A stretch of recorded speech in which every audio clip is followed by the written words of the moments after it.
we had no knowledge of the music industry or anything like that. We didn't know what we were doing. Do you know what I mean? So we just like wrote some songs, played a few shows, but that was it. And then when I went to university to do music, I like quit like after 6 months because it was just completely different to what I was expecting. And I'm fantastic. I appreciate you doing this today. Thank you so much. No, you're good, man. You're good. I'm Adam, by the way, and this is about you and your journey in music, and we'll talk about the album coming out next month. Dope, man. Sounds good. Sweet. So first off, I did see, I believe, the band's from Leeds. Are you from Leeds?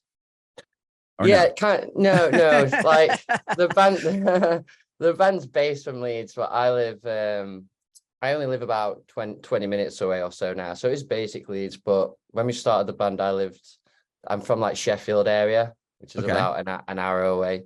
So yeah, it's not too far away. Okay. And that's where you grew up, Sheffield, born and raised? Yeah, around that area, yeah. Okay. Well, a little town called Worksop, but that's about 10 minutes away from Sheffield, something like that. Okay. And so small town, what was that like?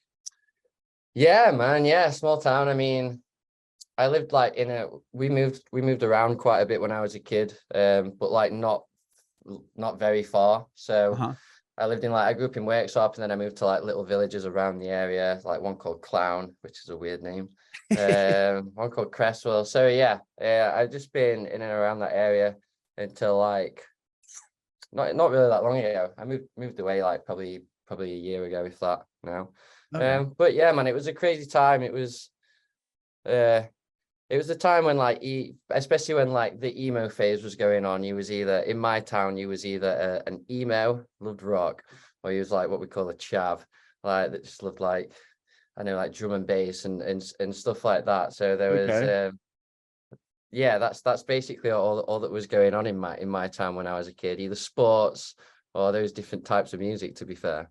That's cool that emo became such a staple there. I mean, that's the music I grew up on, was like that scene of obviously like all those bands. And it's wild to see now just like the big festivals and like kind of this resurgence of like that style of music. I mean, I remember seeing like Taking Back Sunday play to like 12 people, and then now they're like headlining, massive festival. And it's just wild to see kind of like how it's really blown up. Even, again, I guess is the point. But like, that like being a scene where you grew up, that's awesome. Yeah, it feels like it's come around like full circle, doesn't it? Right. But yeah, you're right. It was thanks to that type of scene. That's what like got me into learning how to play guitar and getting into singing and stuff like that. Because before that, I was just a little sports nut. I just loved playing football and athletics and stuff like that. So yeah, music kind of took over my life when I was like 13, 14, and I just carried on from there. Okay. And what about a musical household or anything like that? Do you come from like a creative, artistic, musical house at all? Yeah. So my mum's a singer, and my older sister's a singer as well. But they never like they didn't like try and pursue it like professionally or anything like that. My mum didn't anyway, because she ended up having us little nutters. So so yeah, my sister's like got her own thing going on and stuff. But yeah, one of my old stepdads, he played a lot of guitar. That's kind of where I started getting into music first. Like when I was like 8 or 9, I used to watch him play like acoustic guitar and stuff like that. I used to listen to a lot of like the Eagles and stuff like that. And then we kind of moved away. I moved away from that. I went back into like athletics, and I tried doing like some running and stuff like that. But I have asthma, so that was a stupid idea in the first place, I guess, to be fair. Yeah, and then like got into secondary school, made some friends, and started getting into like, like Green Day and Blink and stuff like that. Yeah, and then like it sort of manifested from there. Okay. And was that what kind of drew you back into like wanting to play guitar? I mean, it sounds like you were watching your stepdad play, but you weren't doing it at that point, and then you started picking it up later? Yeah, no. I didn't even really even think about music when I was really young. I was just obsessed with sports and football. And then I ended up like hearing him play a lot of guitar just acoustic stuff and stuff like that. But then when him and my mum split up, I kind of moved away from that and got back into sports. But then weirdly enough, I was like 13, 14. I found like an old, like it was very old, like nylon stringed acoustic guitar, but it only had 3 strings on it. So I found that in our attic, and I brought that down and sat in the middle of my bedroom for like 3-4 hours just trying to learn, the Wake Me Up When September Ends. Oh yeah. Sat there for hours, dude, just trying to find that. And I eventually found it. And then I was hooked after that. I immediately ordered my mum to get me a guitar. I was like, please, for the love of God, get me a guitar. I'll be out of your hair. Like, you'll not hear anything from me. You'll absolutely love it. Just get me a guitar. And yeah, you can. I will lock myself in my room and I will learn how to play all these Green Day songs. Yeah. You don't have to worry about me whatsoever. And that's basically what happened, man. For like another 4 years after that, I was in my room just playing guitar. But yeah, I didn't start singing until I was like 16, 17, something like that. Okay. Well, real quick, just on that 3-string guitar, what strings did it have? Did it actually have like the 3 like power chords? No, it had the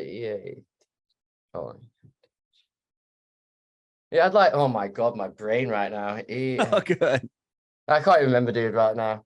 I didn't know if at least if you had the power chords, you could kind of play like almost every song ever written. You know what I mean? Like if you do bar chords. It had like it only had like those 3 strings on to play them first few Green Day notes. Yeah. How convenient. Yeah. But when I learned it, it was just like, because it's played on 3 strings, but I learned it on like 2 strings at the start, so it's the same note on the first 2. So and then it took another fucking 3 hours to find the next note. Yeah, man. You're like, maybe this note is on a string I don't own.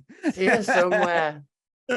Oh, that's funny. So, but when you get the actual guitar, then it was kind of off to the races as far as wanting to play and just continuing to play. Yeah. We didn't have a lot of money or anything like when I was a kid, so I couldn't afford any like guitar lessons or anything like that. So I just used to play, like I just used to get an album like American Idiot or something like that, and I just play it over and over and over and over again and just try and learn every song on guitar. And like over the years, I think I learned how to.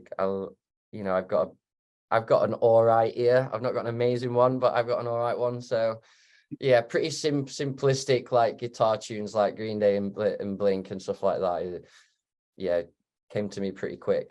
Yeah, and then that was it. I just wanted to be a musician after that. Like, I didn't care about anything else.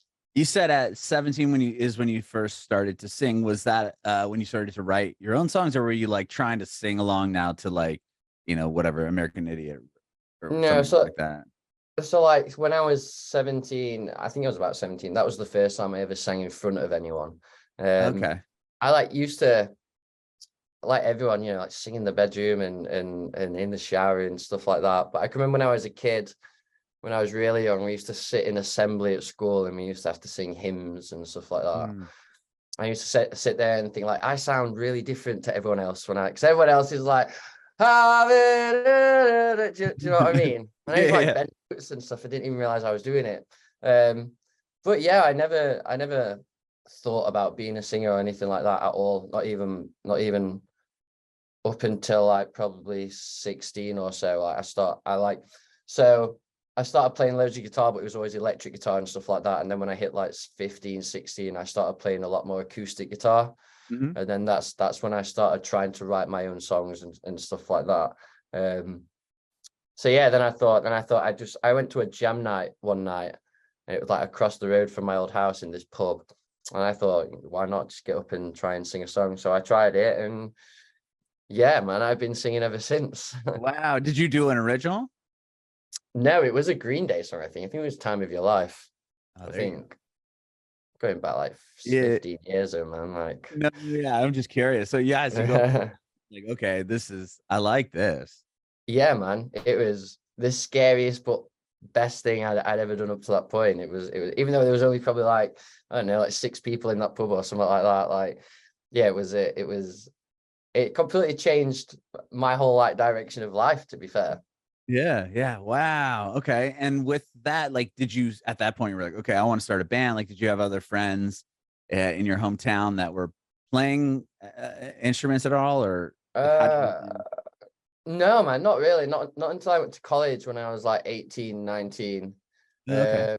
I went to college to study music. So, like, once I started doing a lot of acoustic music, I did like a few like little local shows and stuff like that. And I was like, I want to learn more about this industry and stuff. Do you know what I mean? So I went to college to study music, and then that's where I met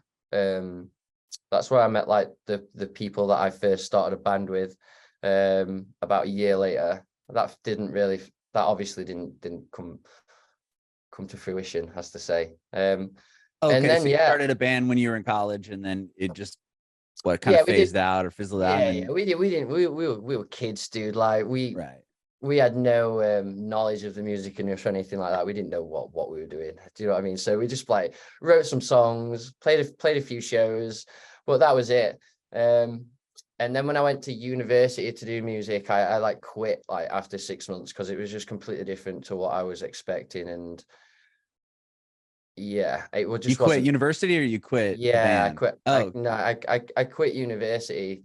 The band had already split up like before I even quit college. It didn't really go anywhere. And then I went to university to study music, and it was just I just wasn't into that type of thing. It was ruining the turning like what I love, like, which is listening to music, and turning it into zeros and ones and in the mathematics of music and the science. It's just like, I don't want to know about, like the best way to write a pop song and the formulas and shit like that. Yeah. Like I don't care about that. So I was like, I'm not wasting like thousands of pounds a year to study this. So right. And it's not like they're gonna teach you the formula of writing a pop song and you're like, okay, I've got the formula, so now I'm gonna graduate. And then you're like, and then they're gonna guarantee that you're gonna write a hit. You know what I mean? You're like, okay, exactly. I've got the knowledge. Here's the next, I'm gonna give this song to Ariana Grande. You know what I mean? It's like never like I wish, that's not how it ends. But yeah, it just wasn't for me. So that kind of killed my love for music for years. Like I wasn't in a band or anything for a while. And then like when I was like 26, like about 5 years ago now, I met back up with like Chris and Benji, who I'd met previously at a show. And he asked me whether I wanted to join the band, because he just started a band. And they just released an EP, or they were just about to. They released their first song. It went down really well, and then all of a sudden, their vocalist just upped and left. Like, oh wow, yeah. It was a bit weird, a bit of a weird situation for them, I think. But yeah. So they asked me if I wanted to audition for the band. I did. They obviously, thankfully, let me in. But then we decided to like just start afresh, so new name, stuff like that. Yeah, and that's how I met the boys, man. And that was like 5 years, like been like late 2017, I think now. Okay, so they had a band and then you joined it. It was that the band that I just saw something online, like you guys weren't called Caskets at that point, right? Or were you? No, when we joined. No. When we started the band, we named it Captives. Yeah. But before that, the band was called Fault Lines. But there was only Chris and Benji out of that band that are now in this band. Got it. Okay. Do you know what I mean? Yeah. So yeah, we just decided to start afresh and then kick the band off. Everything went really well. Did our first EP, signed to Short Tone, did our first album, and then next thing we know, we're getting a cease and desist from some band in Australia because we have the same name. So that was a nightmare, dude. Absolute nightmare. Oh, so you already had what Ghost Like You out in the first album, or no? Yeah. I don't think the first album had been released yet, but we definitely released singles off the first album because we was on the set of the Lost in Echoes music video when we first found out from our manager that we'd had a cease and desist put up against us. So yeah, it was a nightmare, dude. And we decided like we're gonna fight this, like, because we liked the name and we didn't think it was fair, basically. But legally we didn't have a leg to stand on. So it was like we either try and fight this and disappear for a year. We won't be allowed to like release any music until it's all done with, or we just bite the bullet and change the name. Oh my gosh, it's funny. I just change the name. Just well, I mean, this band is the Captives is really, they're doing things. I don't know if you know this. I mean, they got currently on Spotify, they're racking up 1,826 monthly listeners. I'm just kidding. I just don't get it, dude. Like they went to all that trouble. I'm just fucking around. The amount of money they must have had to spend on like on their lawyer and stuff like that. Like, right? No, it's just funny. Like I look at their 1,000 monthly listeners. I'm like, all right. And you go to you guys, and it's just like almost 2 million. It was a ridiculous situation to go through, and I couldn't believe we were going through it. Do you know what I mean? I was like, well, I think they were trying to get a pretty penny out of you. That's my guess. Maybe, but we didn't have a penny between us anyway. Like, yeah, they're probably like, oh, okay, this band's signed, cha-ching.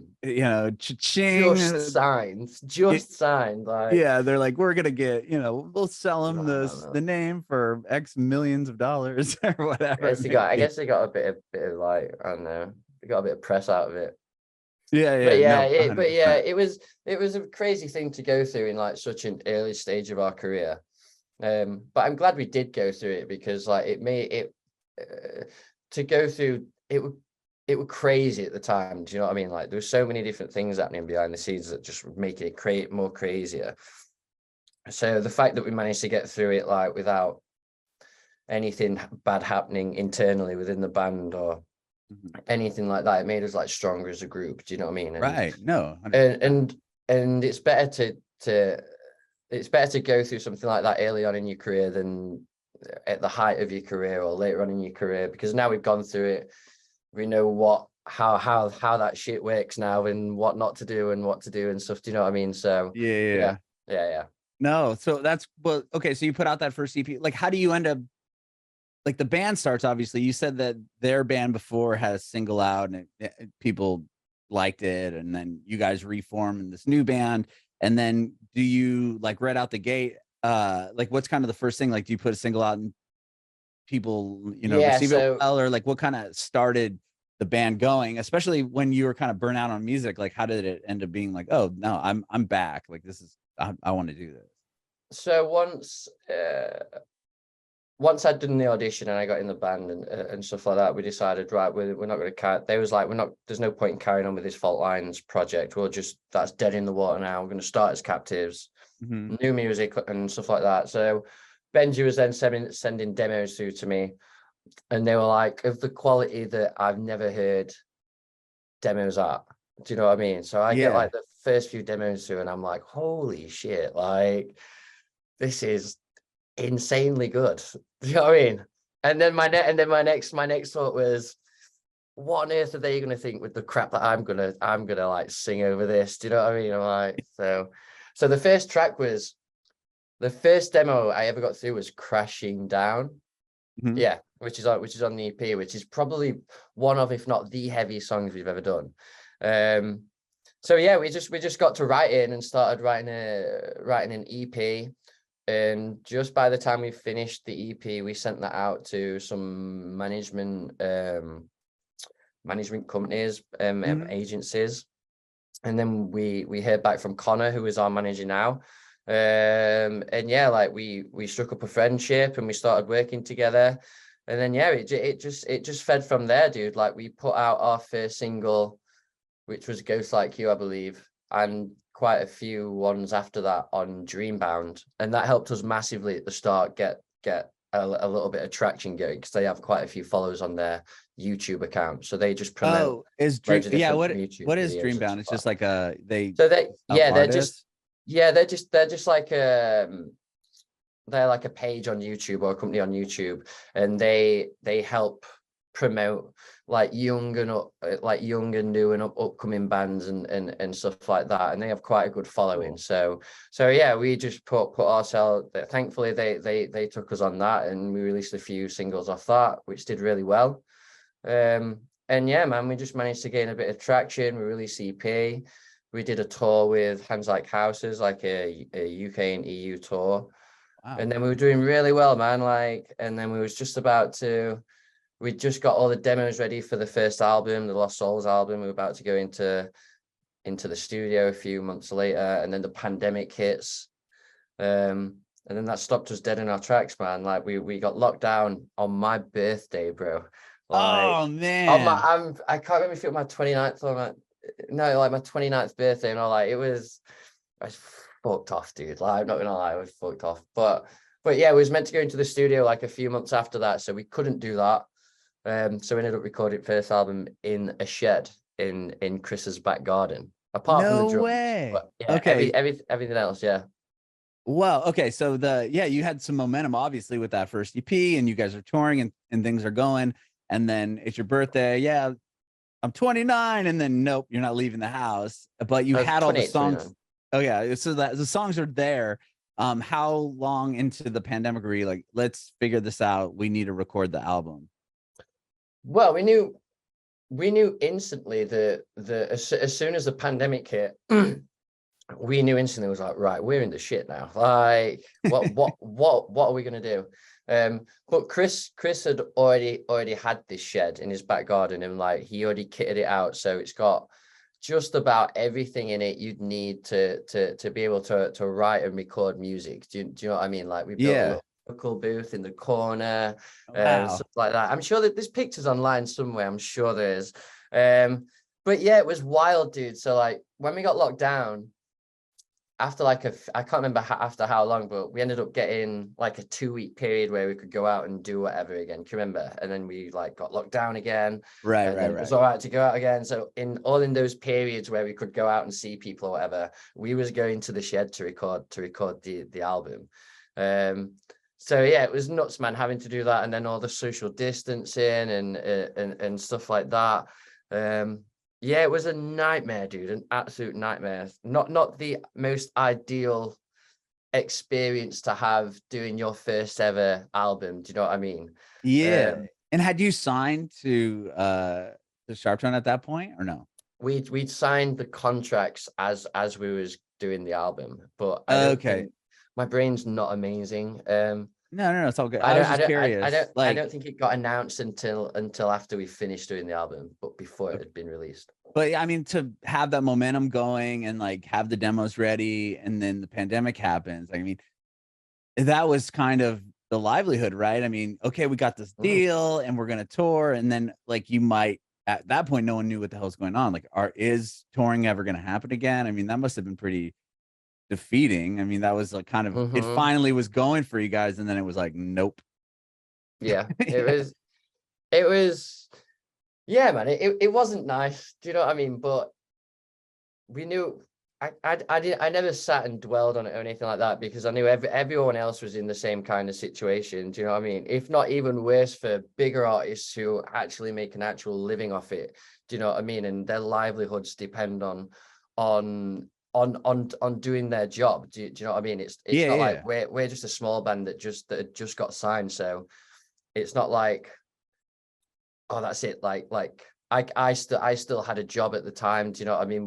Working in a hospital and stuff. So oh wow, you're probably busy in the hospital. Yeah, no, I'm not like a doctor, or it wasn't like a doctor or anything like that, but yeah, like I was lucky so it's that I could still go to work and stuff. But you know, people had to find other ways of making a living through the pandemic, especially musicians and stuff. So I was lucky on that front. But yeah, it stopped us in our tracks, man, and because of that, we wasn't able to tour that album whatsoever. Do you know what I mean? We did we did two headline release shows, and that was it, man. Like so yeah, it was pretty shit, dude. But you know, I think a lot of musicians and people in the music industry had it a lot more rough than we did.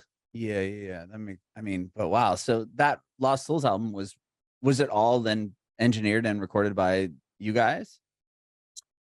Or did you hire like a producer or somebody to come into the shed? Man. Okay. We hired Dan Weller, who's done like Holding Absence, Enter Shikari, Cody Frost. Oh wow. He was also the guitarist in a band called Sixth. Oh yeah, I do know the name. Yeah, he's a guitarist in Sixth. That guy's god, dude. Like a new fucking musical god. I'm telling you, like his ear is amazing. So yeah, we got the opportunity to work with Dan, and we took that up straight away. And yeah, he was beautifully ruthless with us. Let's put it that way. Okay. Yeah. He like listened to all the demos. He's like, this is good. This is good. This is good. This can be worked on. This is not good enough. Do you know what I mean? And yeah, we stripped everything down to its bare bones and completely like rewrite it all basically. And without his help and some other people on the album, man, it wouldn't have been nowhere near as to the standard as to what I believe it is. Yeah, it's a great record. I mean, and a lot of people agree with me with that. And so once you said you can only do a couple of shows, I mean, obviously like some headliners with that because of the situation. But when it comes to this new album, were these songs written? Like, once the album's done, was it like, okay, we're going to go into this, or were you writing some of the new songs during the process of recording the album because there had been so much time lapse in between? Or like, tell me about going into this album. Kind of, man, so by the time that like our album come out, I think like most of lockdown, and I think we were still in lockdown, but we weren't in lockdown for much longer. I can't remember. But yeah, as soon as the album released, we started touring again, not long after that. And no, dude, like we started slowly starting to write demos probably like 3 or 4 months after the first album come out. But it wasn't, because we was touring so much, it wasn't something that we could have committed ourselves to thoroughly for a long period of time. So whenever we was like back home from touring, we was like nailing like as many demos down as we could, and then we go back on tour, and then we come back. So it was a completely different experience this time round compared to the first album. And we had a lot less time to get the demos ready. So by the time we was ready to go back into the studio, we had like probably 15, 16 demos, maybe 17. But we probably had like 6 full song demos ready, and the rest would be like intros, verses, choruses, a few ideas here and there. Whereas with the first album, we had like a good 22, 23 demos or something like that. So yeah, it was a lot more hands on deck, way more stressful in the regards of that we had a lot less time to get the songs ready. For like our first single release, but for when Guiding Light was to come out. So we knew from the very beginning, as soon as we went into the studio with Dan to record the second album, we knew very well by then that Guiding Light was going to be the first single. Okay. Because we just felt it had that. Out of all the other demos we had at the time, we felt like this has got the we're back type of vibe to it. Do you know what I mean? Yeah. So yeah, man, like we spent a good like 2 months or so in the studio on this latest album. So there was a lot of toing and throwing and thinking, right, this is good, we're onto something here, and then coming back a few days later and being like, nah, this is not good. It's like we need to change it. So yeah, but also it was my first experience of being able to record an album in an actual studio environment as well. So wherever I looked, there was like a piano there was like 10 guitars there, like, do you know what I mean? Like everything was at the tips of my fingers, whereas in the first album was in a shed, dude. Like, right. So yeah, I'm very fortunate and blessed to have been able to go through that experience, because millions of people or millions, hundreds of thousands at least, had killed to be in the position that I'm in. Do you know what I mean? So to be able to be sat there and be like, man, like I can remember when I was a kid and I dreamt about this type of thing, and now it's here.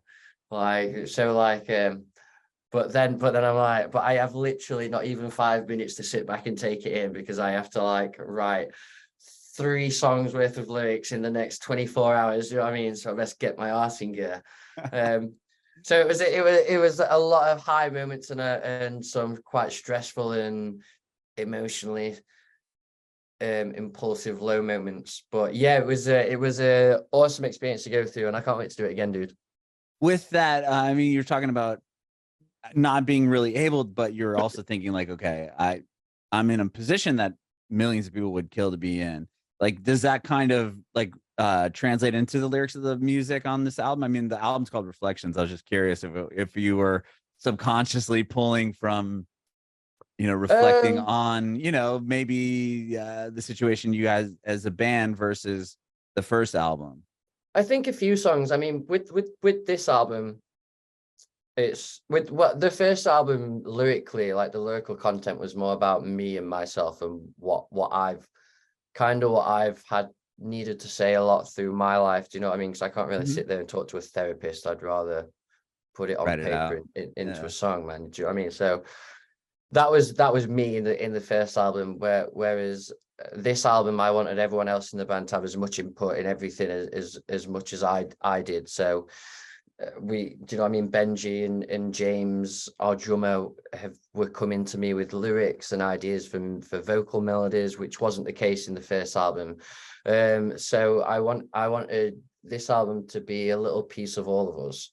And the reason why we called it Reflections was because, like, I try and say, I can never say this right, but like each song is a reflection upon something one of us have been through in the past. Do you know what I mean? So it's about something we've gone through, or something we want to say about something we've been through. So that's the reason why we called it Reflections. It's not really like a concept of the album, but it's kind of loosely based around.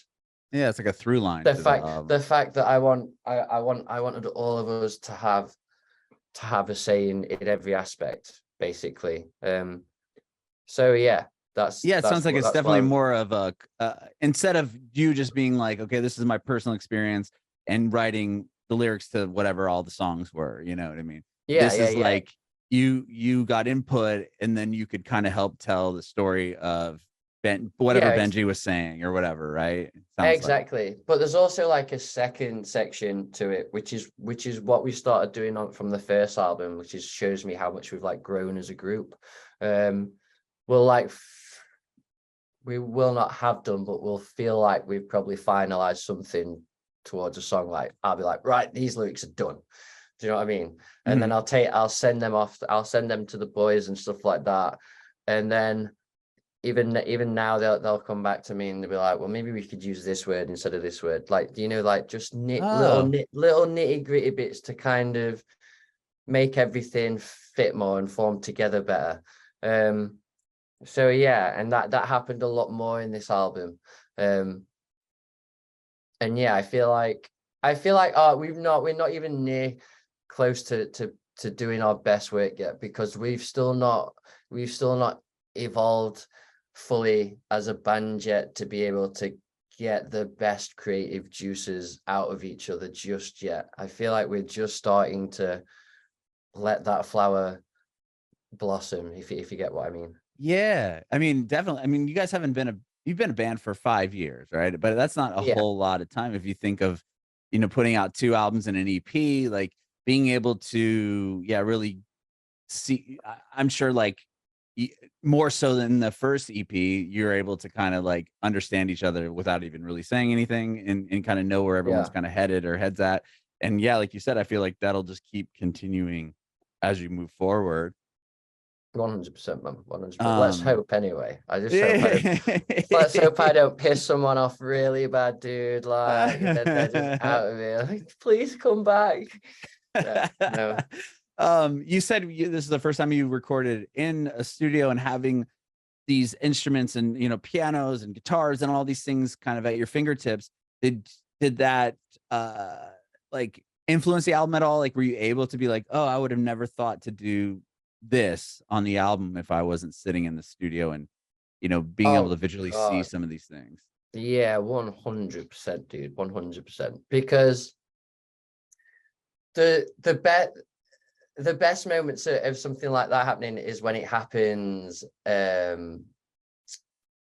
What's the word? Like by accident, basically. Like, so you could be playing through the demo, and there was one part in one of the songs, I can't remember which one right now, but I was just faffing on a guitar, and Dan put the song on, and you just start playing along to it. Do you know what I mean? And you might play something that it's one of those things, you play something and everyone will go, "Ooh, that's nice. Like, I like that." Do you know what I mean? Like, whether it's me or someone else doing it, like, and that's when you know, right, we need to zone in on this right now.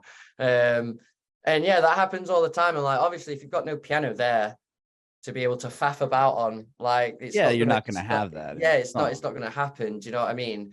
But even then, like, you can sit there and go listen to the demos, and you can hear stuff in your head, and you don't know, like, you can hear the melody in your head, but you're not sure, like, whether it's off a guitar or a piano or vocals or something like that. So again, just having everything there, at the end of your fingertips, just to play with, to figure out what this melody sounds the best through, whether it sounds best through someone singing it, or through a piano or a synth or a guitar or the bass. So yeah, I think, like, having everything right, having all those instruments and stuff right there, as well as a world-class producer and all the plugins and digital software you could imagine, like, it affected it massively. But not also that, just the people that also have worked on the album as well. We had 2 extra songwriters work on the album with us, helped with vocal melodies and stuff, which is Philip from Normandy and Tom from Bury Tomorrow.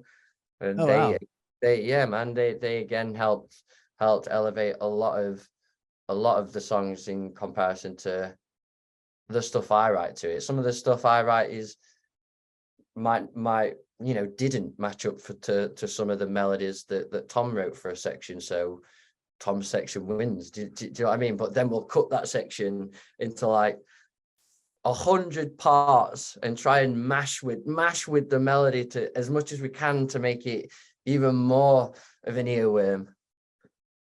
And you worked with Dan Weller on this one again, right? Yes, sir. And that must have been to work with him the second time. I mean, obviously you guys did well together the first time. Like, this time around, did you guys gel even better because it was like, oh, we already kind of know what's going on here? Yeah, like when you work with someone for the first time, it doesn't matter how well you feel like you get to know them or how comfortable you get with them, there's still always like, this is on like a professional level kind of thing. Like, do you know what I mean? I can't really go in with my horrible northern English lingo with him, like, so you probably won't understand a word I'm saying. Do you know what I mean? Like, so yeah, the second time round, it was just like a big family, dude, just like making an album. Do you know what I mean? It was dope, man. That's awesome, dude. And you're also doing a big tour. You're coming to the States here again. Yes, sir. That's exciting. Yeah, man. This is insane to me. I still can't believe I'm telling people this, but yeah, we're on the 10-year anniversary tour of the Hollow Bodies album with Bless the Fall, but it's like main support, which is stupid, mate. Do you know what I mean? Like, it's proper it's proper stupid. Well, I've been listening to that band since I was younger, so to be doing that tour is a blessing for us. So yeah, that's in like wait, what month is it? Oh, it's next month. Oh my god, it's next month. Yeah, it starts on the 3rd next month. And then so you guys will be here when the album comes out. Well, you'll be in, I think, Minneapolis. Yeah, man. Yeah. Like, it's like a weekend. Like, we're in. Yeah, you're totally right. We're in Minneapolis when it comes out. So again, that's something else that's going to happen that we've not been through yet. Being away from home when such a big release is happening. Yeah. So do you have any? Are you gonna like, because the album's coming out that day? Is it going to be like a? Do you have any idea? Like, are you going to change the show up at all, or is it going to be similar to the set that you have done and just be like, the album's out? You have no idea. I think, yeah, we'll probably end up changing the setup. But yeah, I mean, we're not going to do more than Misery live, I don't think, until we can get Telly on, as well, especially when we're in America, so that, because we want him to do his feature live, and that'd be dope. Okay, that's cool. But yeah, man, I just plan on having a cheeky smoke and a cheeky beer, and then I'll probably just go to bed, man, because I'll have a show the next day. So I'm a boring vocalist. I've got to look after my voice and go to bed. So I'll just leave all the partying up to them lot. There you go. Well, thank you so much, Matt, for doing this today, man. I appreciate it. No. I appreciate you giving me your time, dude. It's been a fun one. Yeah, this has been a blast. I have one more question for you before I let you go. I want to know if you have any advice for aspiring artists. Yeah, 100% believe in yourself, but not also that. Stay in your own lane, man. Don't worry about what anyone else is doing around you or anything like that. Don't compete with anyone, because it's not a competition. Just stay in your own lane, believe in yourself, believe in your music, and you'll do well.